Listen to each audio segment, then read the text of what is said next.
السلام علیکم ورحمۃ اللہ وبرکاتہ رب اشرح لی صدری ویسر لی امری واحلل عقدۃ من لسانی یفقہوا قولی۔ سورۃ الفلق۔ سورۃ الفلق مکیہ، سورہ فلق مکے میں نازل ہوئی ہے۔ اعوذ باللہ من الشیطان الرجیم، بسم اللہ الرحمن الرحیم۔ قل، آپ کہہ دیجئے، اعوذ، میں پناہ مانگتا ہوں، برب الفلق، صبح کے رب کی۔ فلق کے اصل معنی ہوتے ہیں پھاڑنے کے۔ جس طریقے سے رات کی اندھیری پوری طریقے سے چھٹ کر صبح کی اجالا ہوتا ہے، اس لحاظ سے یہاں پر فلق کا معنی صبح کیا گیا ہے۔ اب سوال یہ ہے کہ اللہ رب العزت کو یہاں پر خاص طور پر آپ کی صفت یہ بیان کی گئی ہے کہ آپ صبح کے رب ہیں۔ وجہ یہ بتائی جاتی ہے کہ جس طریقے سے اللہ رب العزت اس کی قدرت رکھتے ہیں کہ رات کی گھنے اندھیرے کو مٹا کر دن کا اجالا کر پائے، اسی طریقے سے اللہ رب العزت اس چیز کی بھی قوت رکھتے ہیں کہ انسان پریشانی اور مصیبتوں سے اس کو بچائے، اپنی حفظ و امان میں لے لے۔ آپ کہہ دیجئے، میں پناہ مانگتا ہوں صبح کے رب کی۔ کس چیز کی پناہ؟ من شری، شر سے، ما خلق، ہر اس چیز کے شر سے جو اس نے پیدا کی ہے، ہر چیز، ٹھیک ہے، جتنی بھی مخلوقات اللہ نے بنائی ہیں جس سے ہم کو شر محسوس ہو۔ دیکھیے کچھ مخلوقات ہوتی ہے جن سے شر محسوس نہیں ہوتا ہے، جیسا مثال کے طور پہ لے لیجیے فرشتے ہیں، ان سے کوئی شر نہیں ہے، انبیاء ہے، ان سے کوئی شر نہیں ہے۔ تو ایسی جتنی بھی مخلوقات ہیں جن سے شر ہونے کے چانسز زیادہ ہے، یہ اللہ ان کے شر سے ہماری حفاظت فرمائے۔ ہر مخلوق کی بات ہو گئی ہے، تو یہ آیت جامع آیت ہے، یعنی ہر ایک شر سے ہم اللہ سے پناہ مانگ رہے ہیں۔ اس کے علاوہ کچھ الگ کر کے اللہ نے بتایا ہے کہ یہ خاص طور پہ ان چیزوں سے میری پناہ چاہو۔ اب وہ کیا ہے؟ ومن شری، اور شر سے، غاسق، اندھیری کے شر سے، اذا وقب، جب کہ وہ چھا جائے، جب پوری طریقے سے اندھیری چھاتی ہے۔ دیکھیے اکثریت جو گناہ ہوتے ہیں وہ رات کے اندھیریوں میں ہوتے ہیں، چاہے چوری ہو، چاہے کسی پر حملہ کرنا ہو، قتل عام ہوتا ہے، لوگ رات کا وقت دیکھتے ہیں، ٹھیک ہے، اور جانوروں کے حملے کے چانسز زیادہ ہوتے ہیں، ایکسیڈنٹس رات کے وقت زیادہ ہوتے ہیں، جناتوں کی طرف سے شر کے چانسز رات کے وقت ان کا غلبہ زیادہ ہوتا ہے، ٹھیک ہے۔ تو یہ رات میں جتنی ہونے والی چیزیں ہیں ان تمام سے میں اللہ کی پناہ چاہتا ہوں۔ ومن شری، اور شر سے، نفاثاتی، پھونکنے والیوں کے شر سے، فی العقد، گروہ میں۔ اب پھونکنے والیاں یہ الفاظ دیکھیے اسی لیے عورتوں کی طرف زیادہ نسبت کر کیا گیا، کیونکہ اکثریت جادو وغیرہ جتنی چیزیں ہوتی ہے یہ عورتوں میں زیادہ ہوتی ہے بنسبت مردوں کی، صحیح ہے، عورتوں میں یہ چیزیں زیادہ پائی جاتی ہے، ٹھیک ہے، حسد کرنا، کینہ کسی سے، یا جادو ٹونے کرنا، یہ تمام چیزیں عورتوں میں زیادہ پائی جاتی ہے۔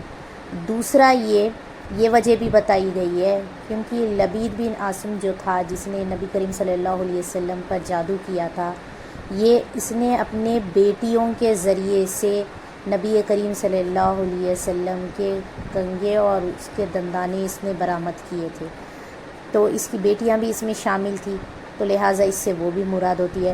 اچھا، فی العقد کہتے ہیں گروہ میں، اکثریت آپ دیکھیں گے کہ جتنے بھی جادو ٹونے ہوتے ہیں یہ گھیٹیاں مار کر، پھونک مار کر گھیٹیوں میں کیے جاتے ہیں، اور نبی صلی اللہ علیہ وسلم پر بھی جو جادو ہوا تھا یہ گرہیں ڈالی گئی تھی، اس میں 11 گرہیں تھی، ٹھیک ہے۔ تو یہ جتنے بھی جادوگر کے یہ حرکتیں ہیں، یا اللہ ان تمام سے میں حفاظت چاہتا ہوں۔ آخر چیز جو بتائی گئی، ومن شری، اور شر سے، کس کے؟ حاسدن، حاسد کے، اذا حسد، جب کہ وہ حسد کرنے لگ جائے۔ جب کہ کوئی حاسد حسد کرنے لگ جائے. دیکھیے بنیاد یہی ہوتی ہے، انسان کسی سے جو ہے کسی کی نعمتیں دیکھ کر جلتا ہے، ٹھیک ہے، کوشش کرتا ہے کہ اس کی نعمتوں کو چھین لیا جائے. جب ناکام ہوتا ہے تو جادو ٹونوں کی طرف جاتا ہے. اور نبی کریم صلی اللہ علیہ وسلم پر بھی جو جادو کیا گیا تھا، یہ آپ صلی اللہ علیہ وسلم پر جو یہ یہودی منافق نے کیا تھا، یہ نبی صلی اللہ علیہ وسلم کی ترقی، آپ کی دین میں جو ہے ترقی اور صحابہ کی جو ہے ترقی دیکھ کر جل رہے تھے، حسد کر رہے تھے اور ہر طریقے سے کوشش کر رہے تھے نبی کو اور صحابہ کو نقصان پہنچانے کی. جب نہیں ہوا تو پھر یہ راستہ اس نے اختیار کر لیا. تو جتنے بھی حاسد ہے یا اللہ ان تمام کے جو ہے حسد سے جو ہے میں پناہ چاہتا ہوں آپ کی. تو سورۃ الفلق میں اللہ کی ایک تعریف بیان کی گئی ہے اور 3 چیزوں سے پناہ مانگی گئی ہے. دوسری آیت میں تو جامع جو ہے چیز ہے کہ اس طریقے سے پناہ مانگی گئی ہے.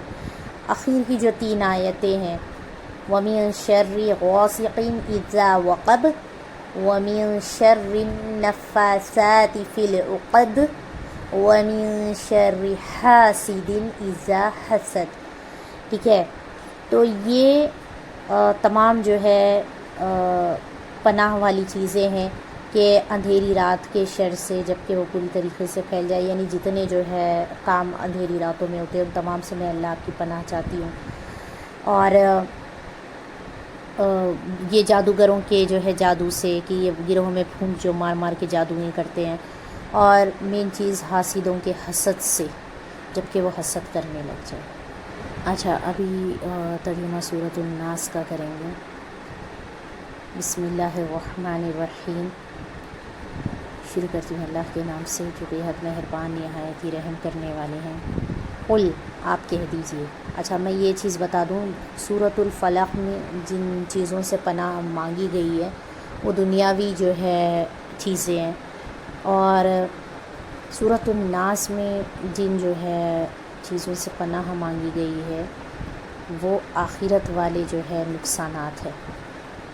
ٹھیک ہے، اور آپ دیکھیں گے سورہ فلق میں ایک اللہ کی صفت بیان کی گئی ہے، 3 چیزوں سے پناہ مانگی گئی ہے، اور سورۃ الناس میں 3 اللہ کی صفات بیان کی گئی ہے اور ایک چیز سے پناہ مانگی گئی ہے.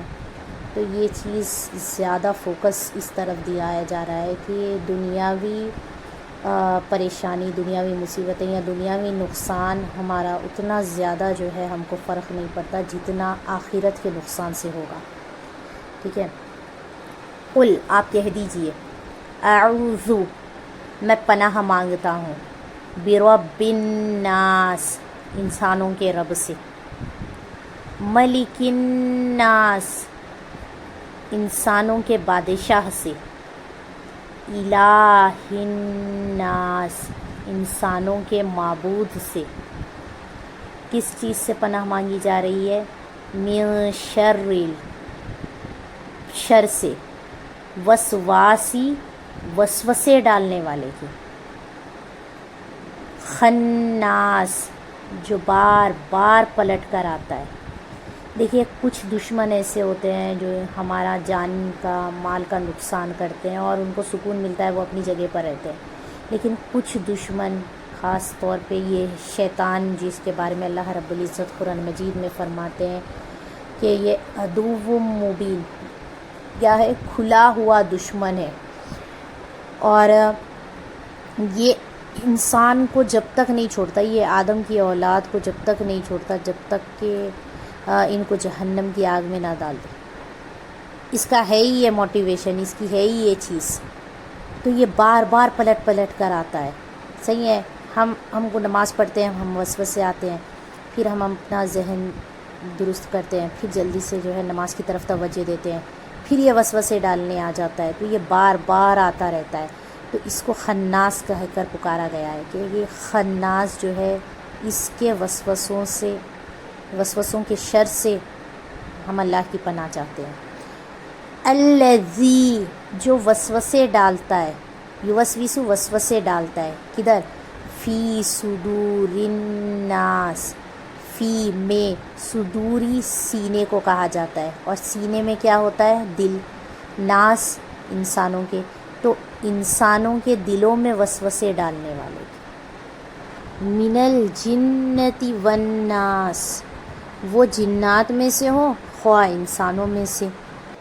اچھا، یہ سوال بھی آتا ہے کہ نبی کریم صلی اللہ علیہ وسلم نے سورۃ الفاتحہ کے تعلق سے بتایا کہ اس جیسی صورت جو ہے نہ توریت میں ہے، نہ زبور میں، نہ خود جو ہے انجیل میں، اور نہ خود قرآن مجید میں. اور سورہ فلق اور سورہ ناس کے تعلق سے بھی نبی کریم صلی اللہ علیہ وسلم فرماتے ہیں کہ ان کی مثل کوئی دوسری صورت نہیں ہے.